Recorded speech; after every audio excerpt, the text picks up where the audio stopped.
Jeremy Corbyn, whose fault do you think the attacks in Paris were? Immediately, they're the fault of those people that did the shooting and let the bombs off and caused such mayhem that killed so many people. It's a multicultural city, just like so many in Europe. They're not the first people to die from this. We had Ankara, we've had Beirut, we've had other places. Immediate fault is there. Next fault line suggests it comes from ISIL. Where does ISIL come from? I think we need to think about that. We need to think about who's supporting them and funding them, and I think we need to think and reflect on the words of President Obama over the weekend, that the growth of this force is in part a consequence of our wars in Iraq. This is a time we need to think very carefully about where we go in the long run, but immediately we need to ensure there is reasonable levels of security to prevent such a thing happening anywhere else in Europe or here. You're clear, though, that part of the fault lies with Western intervention.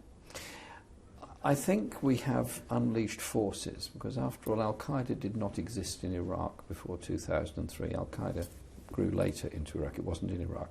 It was a bad situation in Iraq. I'm not defending Saddam Hussein, but it was not that. We've got a problem that we have to address, and therefore I think the horror of Paris has to be reckoned with. But the slightly more encouraging sign is the speech made by the General Secretary of the UN, Ban Ki-moon, to the Vienna conference, the discussion at Vienna, the possibility of some kind of agreement surrounding ending the civil war in Syria, for all the horrors that go with it, and the fact that you had the European Union, US, Russia, all there. But I also think we need to ask some questions. Who's funding ISIL? Where's the arms coming from? Where's the money going to? What role is Turkey playing in bombing parts of Syria in part of its war against the PKK?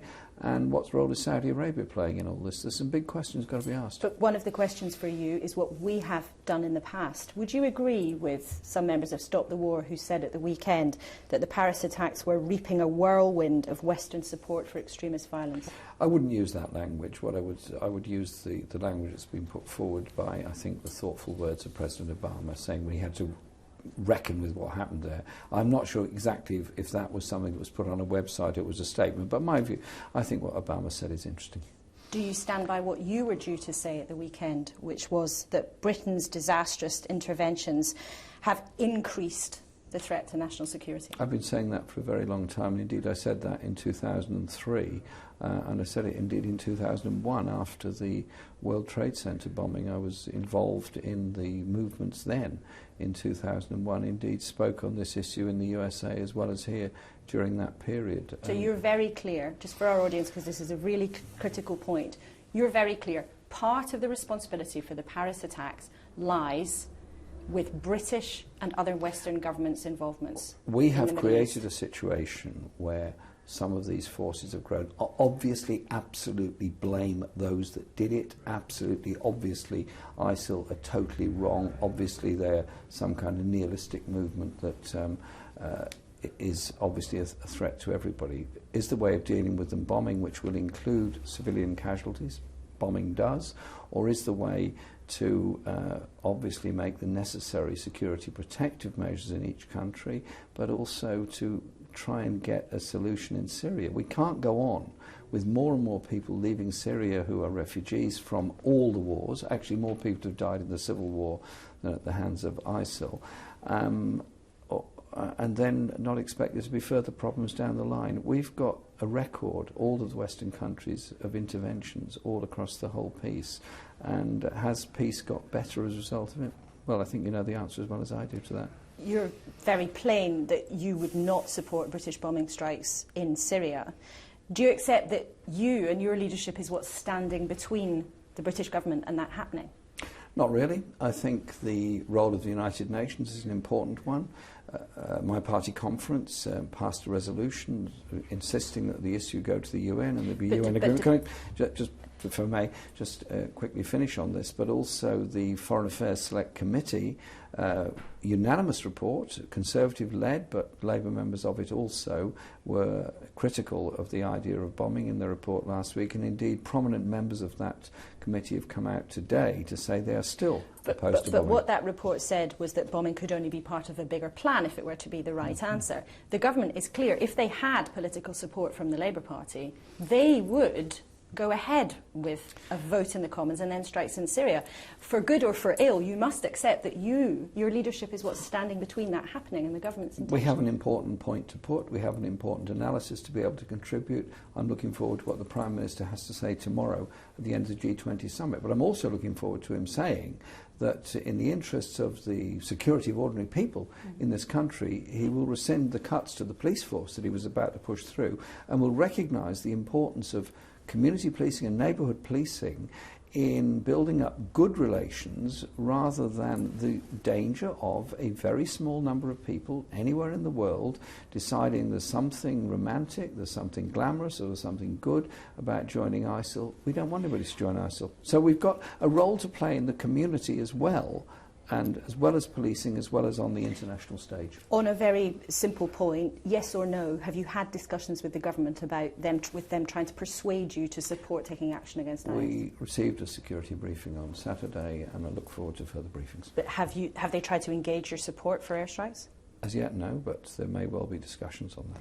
Would you ever support any kind of military action against Islamic extremists? I think I would support security measures, policing measures to deal with these issues, but I think we have to be careful. If we act illegally and irrationally, then we stand by the rule of international law, we stand by the Charter of the United Nations, we stand by our own law. If we start doing random acts without a legal backing for them, then we don't strengthen our position in the world. So I think the answer to your question is that we have to abide by the law. But the law sometimes does allow military action. It does. Would you ever Sometimes. support military action against Islamic extremists?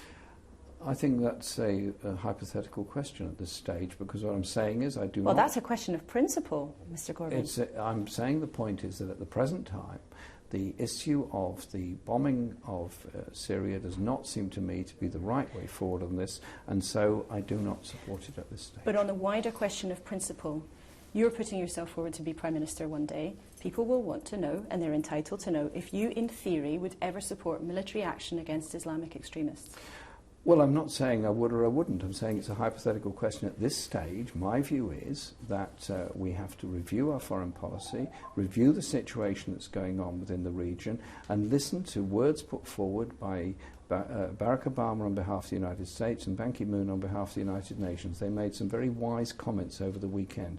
There has to, at the end, be a political solution to it. You seem to be trying to move the question solely onto military action. I think there are other actions that can be taken as well, if I may say so. Indeed, but political settlements, as you well know, often take a very long time. If we saw the kinds of horror in Paris here, if you were Prime Minister, would you order security services onto the street to stop people being killed? Of course you bring people onto the streets to prevent and ensure there is safety within our society. Much better, that's done by the police than security services. Much better, we have strong and effective community policing, neighbourhood policing, and a cohesive society that brings people together. Obviously that is essential, and so that's one of the messages I'll be putting to the Prime Minister. But if you were Prime Minister, would you be happy to order people, police or military, to shoot to kill on Britain's streets?